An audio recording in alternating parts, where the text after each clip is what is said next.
Welcome back, Gators, to the Who's at the Gates podcast. Of course, I'm your host, KC Phoenix, and we have the lovely Diana with us. And yeah, this episode, I don't even know what to say about it, but we're about to hop into it. Diana, did you have anything before we get started?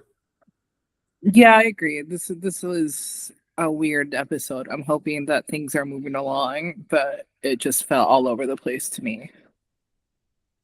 Oh boy. Well, this is one of my more enjoyable scenes because I love that Bill's, I will say, nemesis is back. So let's hop into the see how this goes down right quick.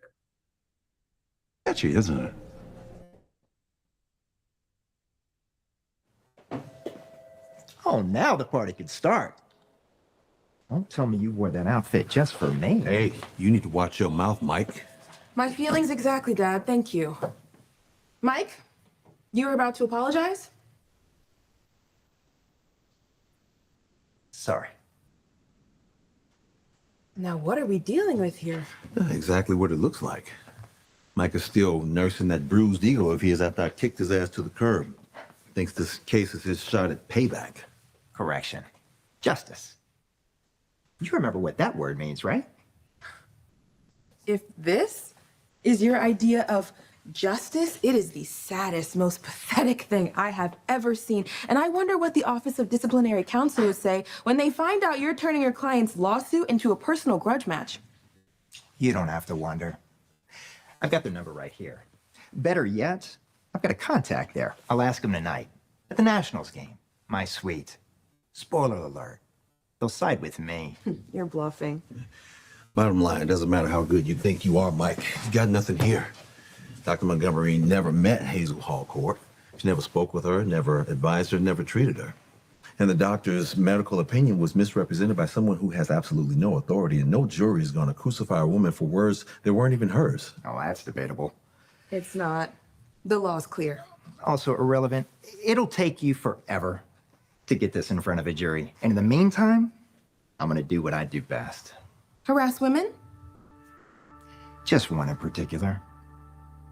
I'll drag Madison Montgomery's name down to the Earth's core and tear her reputation apart piece by piece. I'll delay the process with motions and depositions. She'll break eventually and settle just to make me go away. Mike, there's plenty of things women would do to make you go away. Settling is not one of them. Hey, hold on, counselor. Let's skip the foreplay, yeah? What's the ask?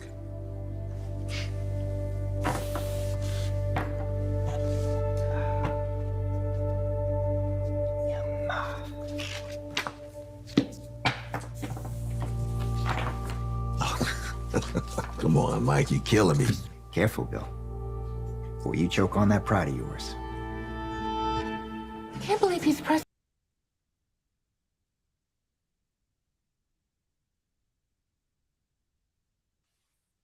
Okay. So, you know, we love a good villain, and I will say that Mike is turning out to be a good villain, and he's actually being a good attorney too, as well. I love Naomi's clapbacks that she was giving to him throughout the process. Naomi was definitely holding her own.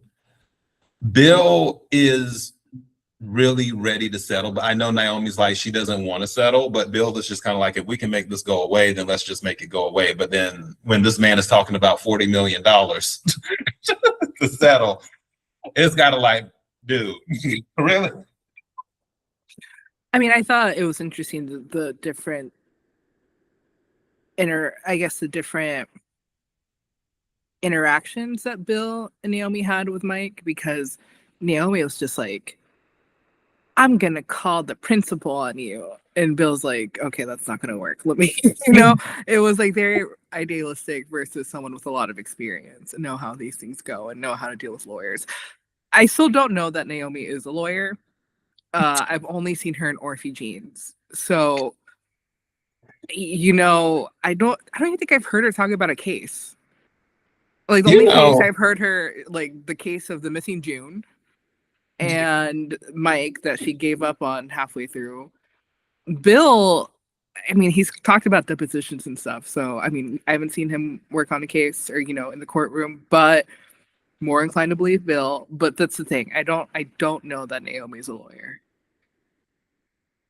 Yeah, I mean, low key, I just wish she would work with Bill because what I believe is that they could work something out because Naomi is the more idealistic one. Even Mike said that towards the end before he left Bill's office, like, I don't know how this one came out. How do you say, like, how you ended up with a idealistic child and how this one came out idealistic from you and stuff because he knows how Bill is. And he even said that, like, Bill, you and I know how the real world works.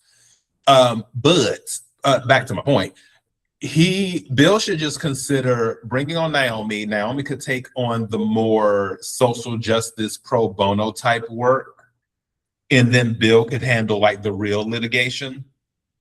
I think that may be an option. That was sort of like what happened on one of my favorite legal shows, Suits, where that was the thing Mike wanted, where Harvey would take on like the more dirty work type of litigation, and Mike would take on the more helping the people, all of that type of stuff. Another Mike on Suits. So yeah, I think Bill and Naomi would do well to work together that way. I think they'd actually make a great team where she would balance him out and he would balance her out.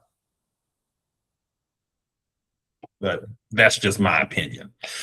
I think they'll end up possibly settling, but I also believe that they will come back in the end. Like Mike is ahead of them right now because of that whole thing that happened with Chelsea and Madison and that fake reporter that Mike sort of set that up to make them look bad. But I believe they'll gain ground back later on too. I think, Bill has tricks up his sleeve. He knows how Mike works. I think vice versa as well. Mike knows how Bill works and knows how to get under his skin. So it's two people that know each other well. I don't know who would necessarily have the upper hand here. I think Bill and Naomi know less than they're letting on. Secretly, I think this all falls back to Allison. I think somehow Allison is involved, but we'll see. I would be curious to see that. I really, really would. And if Allison is involved, then that's some really, really psycho stuff right there. And she is psycho. All right, let's go ahead and move on to the next scene. What is the next scene? My word. Oh, Smitty and Joey. All right, let's go ahead and get to that right quick, which is sort of almost exactly. All right. So this is about the transition into the Smitty and Joey scene. Let's do that. Husband of promising politician seen with mystery man at local motel. It's a little wordy. Don't you think? It wouldn't make it past any decent editor. Cute. But just how much does your husband know about your clandestine meetings? Oh, not that it's any of your business, but Martin knows that sometimes my sources prefer to talk away from prying eyes. Some, anyway. Well, that must be some sensitive source for that kind of cloak and dagger. You wouldn't be writing about male prostitution. Wow. How did you know? Yeah, and seeing as you are the proud owner of Heart Attach Escort Service, do you mind giving me a quote? No? I guess we can keep this off the record then. You ever read Superman? It's a great classic comic. There's a character, Jimmy Olsen, photographer for the paper. Yeah, he's a good guy.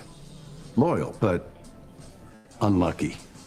He always needs Superman to swoop in and save him from whatever mess he's wandered into. I assume you're Superman in this scenario? I've been called a lot worse.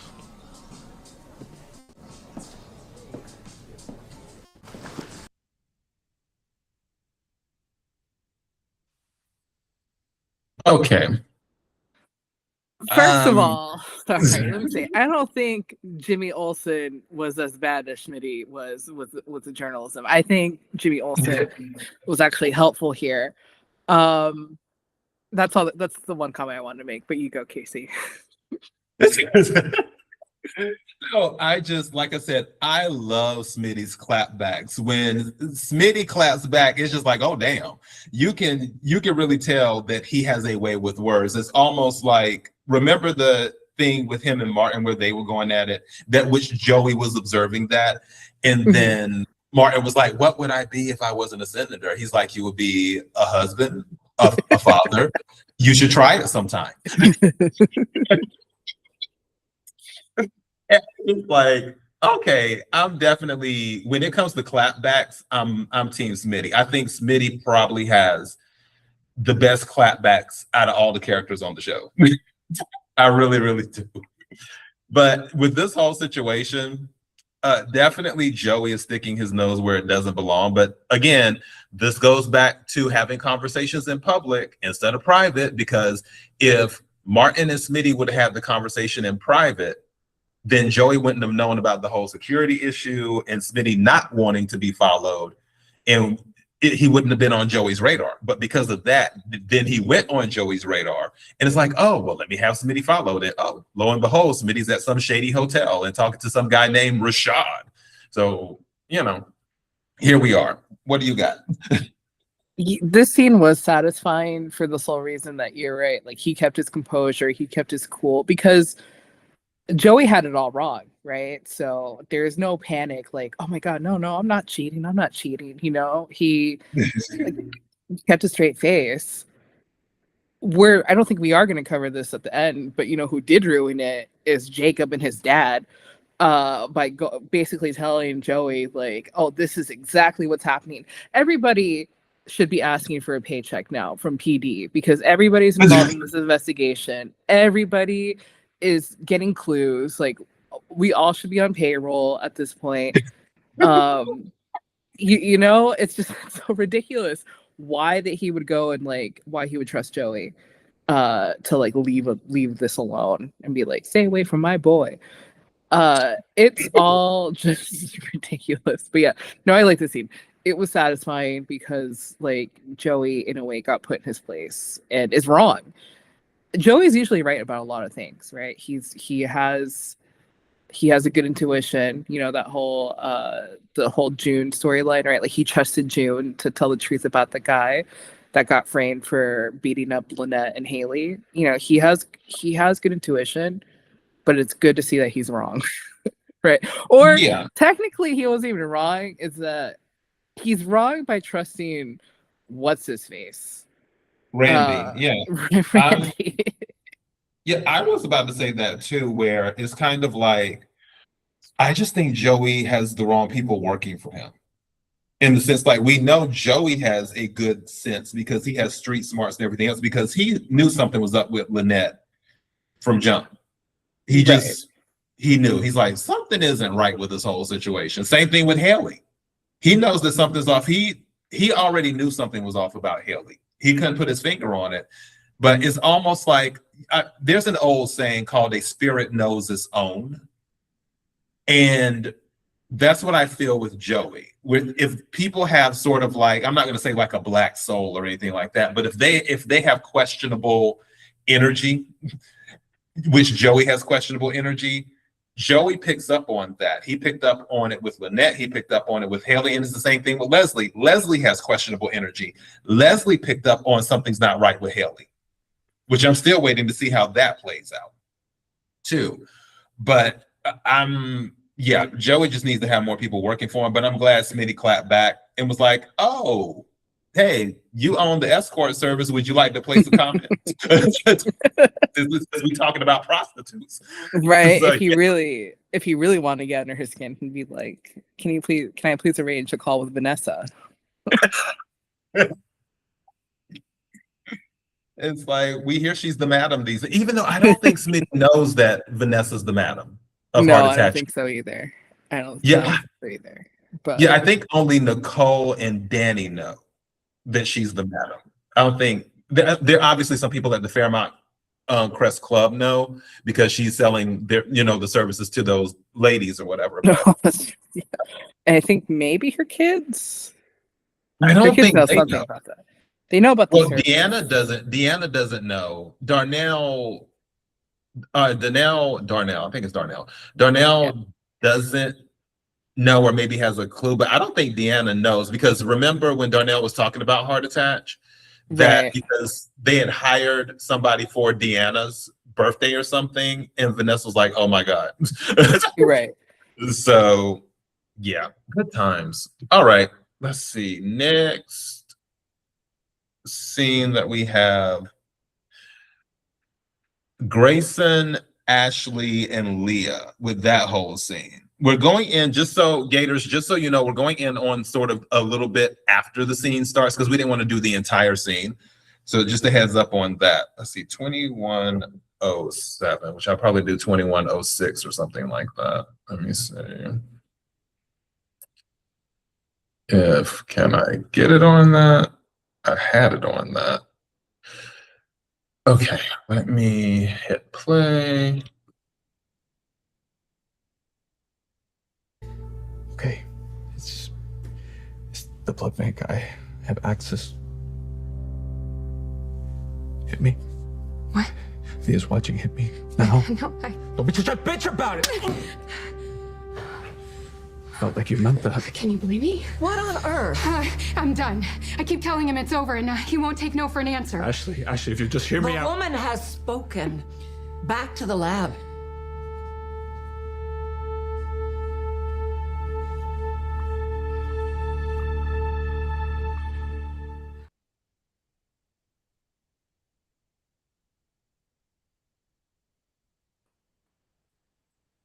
The way I would be going to HR in a heartbeat.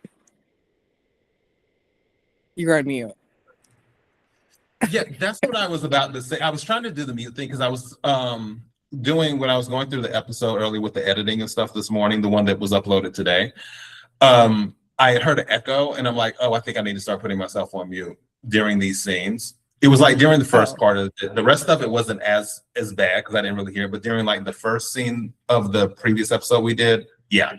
But for this, I was literally thinking the same thing. I was like, she said, go back to the lab. She wasn't like, go to the HR office right now. Then there wasn't that. It was like, go back to the lab because she can't fire him because that's her person, which later on too, that is the thing that is discussed where it's like, okay, you need to start working at the clinic. Because at first he was like, oh, Derek doesn't want me there. She's like, no, I went above his head. I went to Leslie Thomas. And he's like, well, I can't just start, taking blood or doing this at the beginning. And she's like, well, you're the one who was, how did she say, you're the one who was out of work because you didn't follow orders. So we have a lot of catching up to do. Yeah, I can't remember if we spoke about this yesterday or if it was for, the what's next for this week. You and I both were like, okay, they're not really broken up. So it sounds like they're not really together, but here goes Ashley still like, you have to tell me the truth. I have to know. What is this, Grayson? Like, girl, just mind your business. Just mind the business that pays you. Just be oblivious. And this man coming to the hospital, I don't know why they're having such an intense conversation literally at the door where everyone can see them. They're not necessarily whispering. So, two peas in a pod. Yeah, it's just kind of like, okay, I see why Ashley and Naomi are best friends now because they just, these hospital conversations for everyone to hear. And like earlier at the beginning when we didn't cover the scene, but when Naomi was talking to Ashley and then it was like loud for a second, then I was like, trying to keep her quiet voice. And I'm just like, why don't you just take her and go into a room and do that? Again, Procter & Gamble, we need you to put some more budget towards the show so we can get some private room sets. That way people will have places to have private conversations. Just saying. If I was that nurse, like, you know, the extra in the background, Mm-hmm. I would be transcribing everything that they're saying, and I'd be like sending it to whoever my closest work friend was, and just be like, don't ask questions, and I'd just be transcribing word for word. I've done that at work before, so I'm not above that. So listen, y'all, you think your conversations are private? They're not. That's all I have to say. Yeah, I'm trying to figure it out. I'm like, okay, but anyways, they're not together, but I still feel like it's almost like when you break up with someone, but you're still with them. They're Right. still calling you every day. They're still stopping by, whatever. That type of stuff. It goes back to familiarity. And I also believe, I think we're going back to ego. Again, there's a lot of ego and I mean, it is what it is. I have a huge ego. I've never denied that. I kind of get it, but I believe Ashley's ego is in it for multiple reasons. I believe her ego is in it because she feels she has a right to know when she really doesn't have a right to know, even though Yes. Grayson did drag her into it, she also has a way to get out of it. That's the whole thing. If she didn't have an out where it was like, oh, there's no way she can get out, then that's different. But it's like, you can get out if you mind your business. So there, you don't need to know. The other thing is that she has the savior complex where she wants to save everybody, which is why she's a nurse, I guess. But it's like, okay, sometimes you just need to let people fend for themselves and do what they need to do. You don't need to be there for everything for Grayson. Grayson is a grown man. Let him stand on his own 2 feet. He got himself into this. He needs to get himself out of it. That's where I'm at on it. But I feel like her ego won't let her let it go. That's where I'm at. Yeah, I think it's just, you're right. It's just like that she deserves an answer, that she's entitled to an answer, because that was like a lot of the energy that was Smitty. But yeah, that whole, which I guess we'll get into that still in a few too. But I always tell people, an explanation is a courtesy, not a requirement. No one owes anyone an explanation for why they do what they do. If they tell you why, they're doing it as a courtesy. It's not a requirement for someone to be like, oh, this is why I did what I did, or these are the answers to this. It's like, no, they don't have to tell you anything. And it's like, girl, yeah. Anyways, let's move on. What is the next one? Jacob and Malcolm. Okay, let's get to this hot mess right quick. Okay, 2450.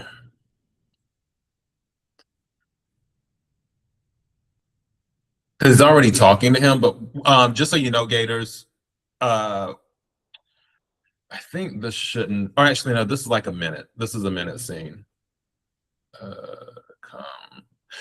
Let's just let it play. I'm gonna go through that one. There's that closes out.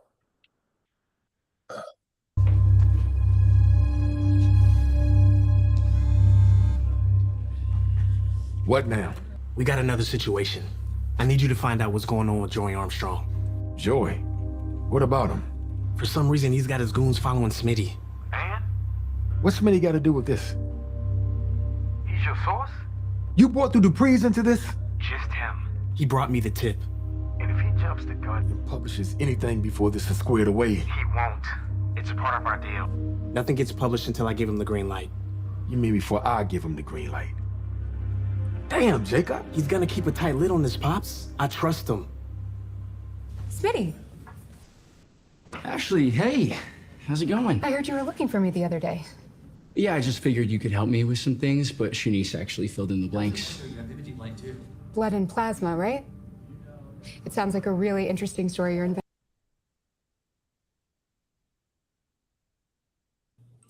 My mind wandered for a second. I was like, okay, wait a second. Oh, we're on the other scene.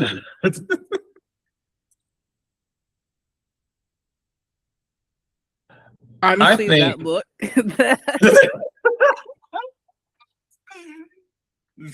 You know what? I'm almost tempted to take this as a steal and then use it in the thumbnail and be like, my son can't do a damn thing.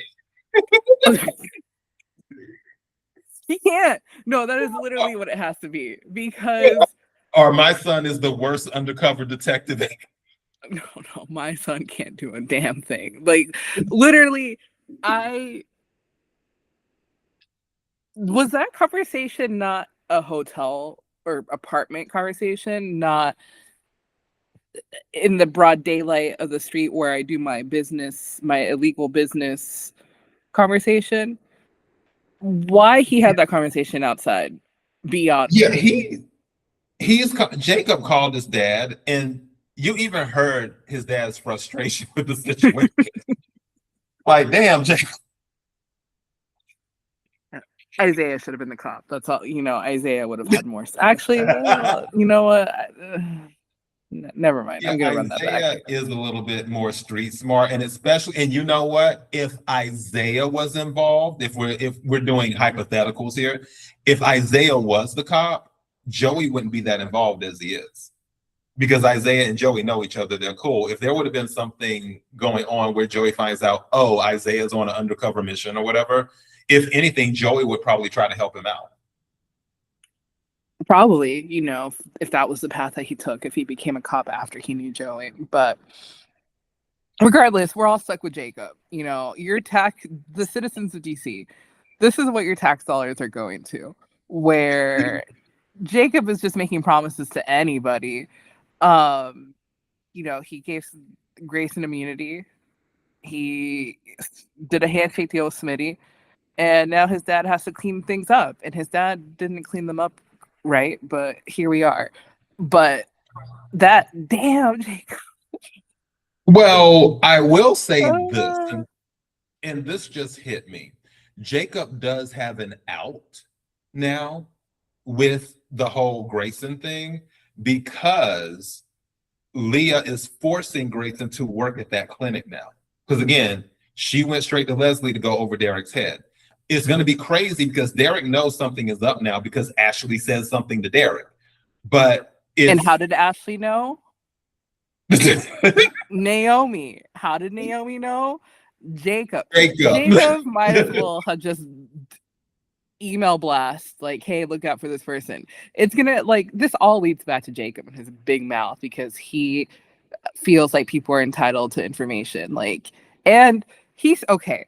Sorry, another tangent is that him and Naomi are like, oh my god, I'm never gonna. It's so hard without you. They're getting it on every other night, as far as I'm concerned. That little apartment is basically her second residence at this point. I don't know how he's getting away with oh man, I'm undercover, and he sees her he texts her and he sees her. He might as well just go back to his house, to their home. There's no one's safe regardless. I don't know what illusions they're playing at this point, but we need to wrap this up. This is getting really ridiculous, considering the chain of how now Derek knows. Yeah, well, Derek doesn't know that it's Leah. Derek doesn't know that it's Leah. So it's kind of like he just knows that he was right about Grayson because Ashley told him, yeah, there is something off of Grayson, but I can't tell you what it is, which is probably going to make Derek even more curious. And again, giving Grayson the side eye. But the out is, now that Grayson is working at the clinic, Jacob can use him as an informant because he's already given him immunity for the other stuff. Right. But immunity doesn't always, it depends on the immunity deal, but immunity doesn't always cover your future actions. It covers your previous actions. So the only thing that I can make sense of is that if Grayson is about to commit some more crimes, then Jacob can say, okay, well, if you're working at the clinic now, we need you to be the informant. We need to know everything you're doing, so on and so forth, which I'm fine. Grayson will be cool with giving Jacob that, since Jacob did get him immunity on the other stuff. And once Grayson helps gather that intel for Jacob, Jacob can take it to Malcolm, and then Malcolm can stop, being upset about certain things, so forth. Is my Bit Defender thing popping up on the screen? It's not. But one less, it's not. You're fine. But you're giving Jacob a lot of credit. You know what? Joey brought up, Superman. You're basically telling me that Jacob is Amanda Waller and he's sending out the Suicide Squad,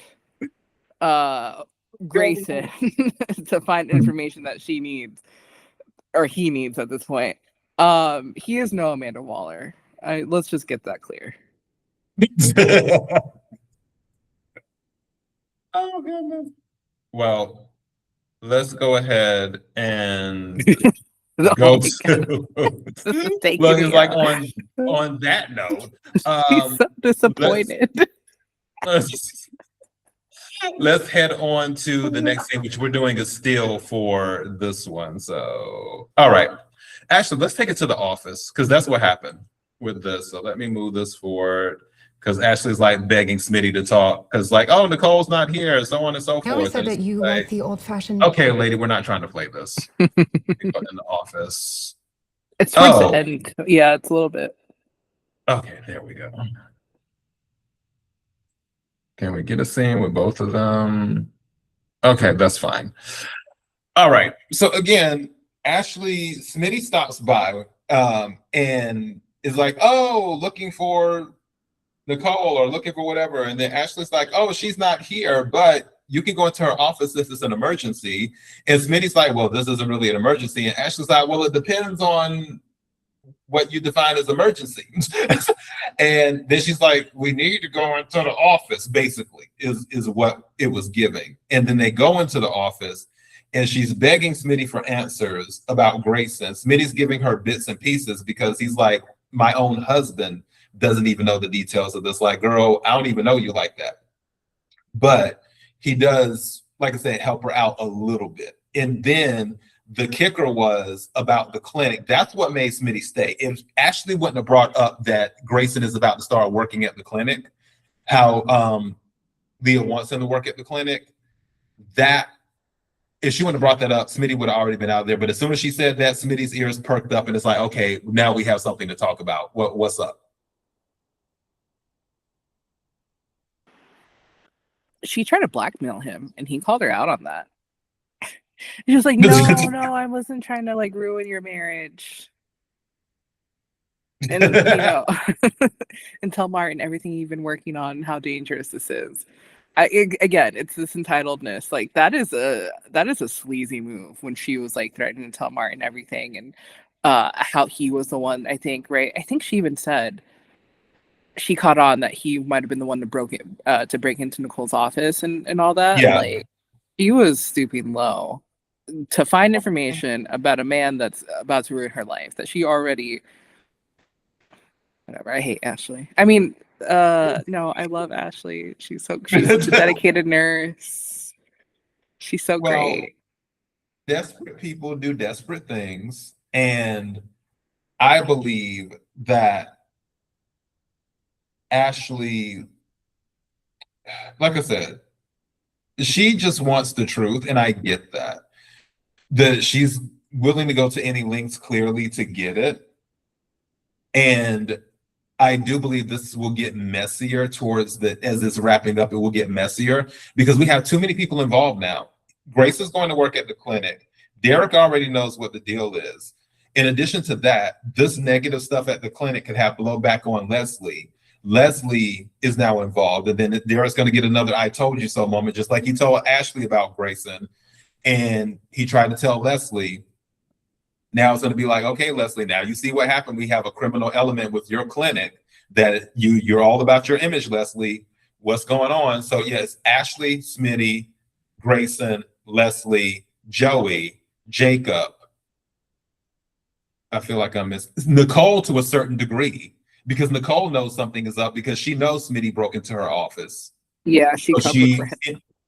Yeah, so it's like Nicole knows, so Nicole's involved. So we already have like what, 7 people?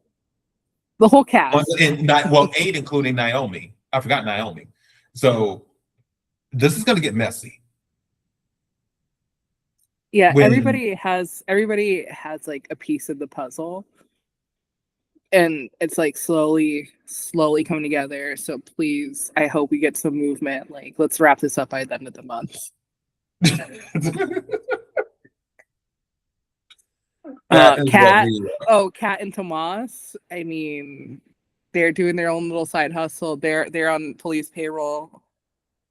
Oh, for Lynette, for that little thing, because yeah, it's kind of like they can't really get involved in this because yeah, they're dealing with the Lynette thing, which is still up in the air.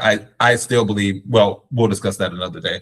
But Well, long story no, I short, think Smitty's gonna go talk to Tomas. I can't remember why, but because of the whole Leah situation. oh, because Lynette was the one who stole the money from Leah, Mm-hmm. is what it was. But yet again, I think Lynette will come back. It would be funny if Smitty's the reason she comes back, or Smitty could end up looking into Randy and Haley, because all of that's connected to Randy and Haley. Yeah, this is gonna get messy because I'm seeing overlap here. Yeah. Is what I'm seeing. I guess we will have to find out what happens. Let me do this screen. Okay, I did not do that. I was trying to close it out. There we go. Yeah, I'm looking forward to what's happening next week. We'll see how things shake out. Not next week, the rest of this week. We'll see how things shake out. I do feel there might be something climatic that happens on Friday. I feel like Friday would be a good day for there to be some type of big reveal. To be nice, I'm not saying anything will close out, but I feel like a nice big reveal will happen on Friday. That's what I'm hoping for. Oh, that's probably gonna be the Cotillion. Cotillion. Yeah. Yeah, something I'm sure will get sidetracked, but we'll see. Okay, Gators, that is all. It's been an awesome thing. Shout out to Paramount people who handle the content ID management system over at YouTube. You released all of the claims today, and we appreciate it because yes, all of this is fair use, and we're just having a good time talking about the show. So we appreciate your cooperation. We know that other claims will appear because we know how content ID works, where it happens automatically. We know you're not singling us out, but we appreciate the swift response today on all of the claims that were on the channel. So thank you for releasing those. Diana, do you have anything before we close out? Let's just wrap this up, y'all.